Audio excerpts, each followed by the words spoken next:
Hi, welcome to the Simple Logistics channel.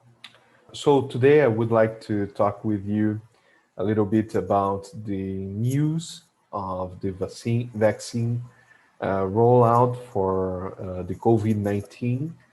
And as I mentioned in another video before, vaccines were available. The vaccine distribution would be a challenge like no other we had in our lifetime. One, because of the temperatures, minus 70 Celsius degrees is really colder than Antarctica. And it's really hard to keep products in that temperature during transport, especially for long distance and for rural areas. And also because of the amount of vaccines are needed. It seems that our worries were justified. We are seeing companies finding themselves not meeting production targets due to some snags in production and supply chain. From the news, we hear that Sanofi has problems with their flu shots. They are not producing their COVID vaccine yet, but they are having supply chains issues. And for example, Mexico was left with a lack of enough flu shots due to Sanofi's supply chain issues. Since we know that glass vials were the main problem in the supply chain of the vaccines, I guess, I'm not sure, this is an educated guess only, that the makers of the vial glasses directed their production to the producers of the COVID shots, and they left the producers of seasonal flu shots without enough glass vials to support their production. But this is not in the news. This is some speculation on my part. I think this is the problem in the supply chain. On the other hand, Pfizer in the US had some issues. They did not reach their production targets for these first few weeks of after they received the go-ahead to distribute the vaccines. There were some problems, not with logistics, but in clinics and hospitals in keeping the vaccines in their designed temperature. So that there was, in some cases, one of the cases that I read in the news, there was even sabotage. A clinic worker left the vaccines out of the freezer, and it was spoiled. They had to get rid of the vaccines. They could not use those shots because of these worker left with out of the freezer. And we'll increasingly see, as distribution goes to more distant and rural areas, we'll see more vaccines getting spoiled because they are not kept at the right temperature all the time. We are going to see, in some cases, theft of vaccines, especially in developing countries, especially in Latin America. Interpol has already warned that criminal organizations are targeting the vaccine shipments because there is a market for vaccines right now.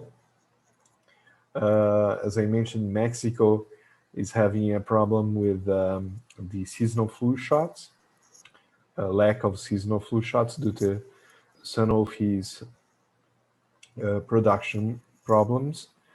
and there was a theft of seasonal flu shots in Mexico. As a whole, we see now that the distribution is really challenging of this quantity of vaccines, and you have to keep distributing other vaccines as well. You know, the other diseases are not going away. The seasonal flu is not going away. So you have to keep distributing the same quantity of vaccines you had before, and plus produce and distribute a huge quantity of COVID 19 vaccines. And from what we understand, in some countries, they will only have enough quantity of vaccines to cover their whole population by 2022. So, what we are seeing is a long process of distribution, of giving these vaccine shots to ranges of people. So, in the first people to get the vaccine are going to be elderly, essential workers, health workers, people more exposed to the risks of the disease, and then to other groups of people. So what we'll see is a phased out approach into distributing the vaccines, and with all the problems that we have experienced so far, we are going to have very long lead times to vaccinate the whole world population. Rich countries should finish their vaccination first. So some rich countries will probably vaccinate their whole population in 2021.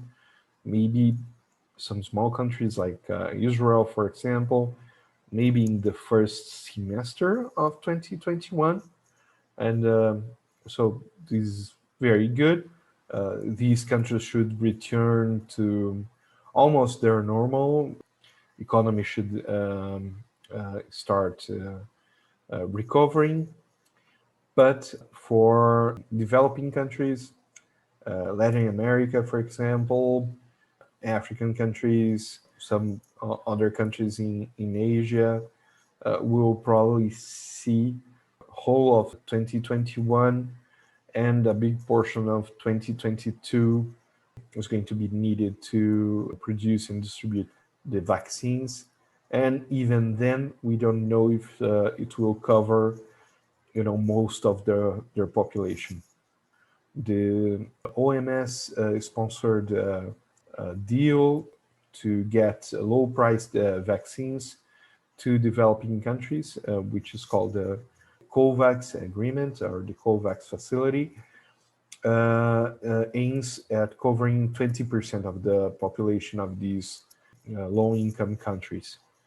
And from what we hear from specialists, 20% of the population is not enough to reach the so-called herd immunity. Polio, smallpox, other diseases have taken many, many years. Polio, if I remember correctly, 50 years for the disease to be eradicated from the world due to the problems with production and distribution of the COVID-19 shots. I'm not even talking about the mutation of the virus. It seems that we are going to need a number of years also to vaccinate enough of the world population to consider the disease eradicated. So not very, very good news in the vaccine side. And I'm not even talking about the so-called vaxxers, people in social media believing and spreading conspiracy theories about vaccines, that's going to be another challenge for countries to reach herd immunity. It remains to be seen if we are going to get to a point where enough of the population will be immune to the disease, so we don't have to worry about it anymore. Okay, so these were the news about the vaccine in January 21. If you like our channel, if you like the stuff we discuss here, please hit the like button, subscribe, and keep coming back for more videos. Okay, thank you. Bye.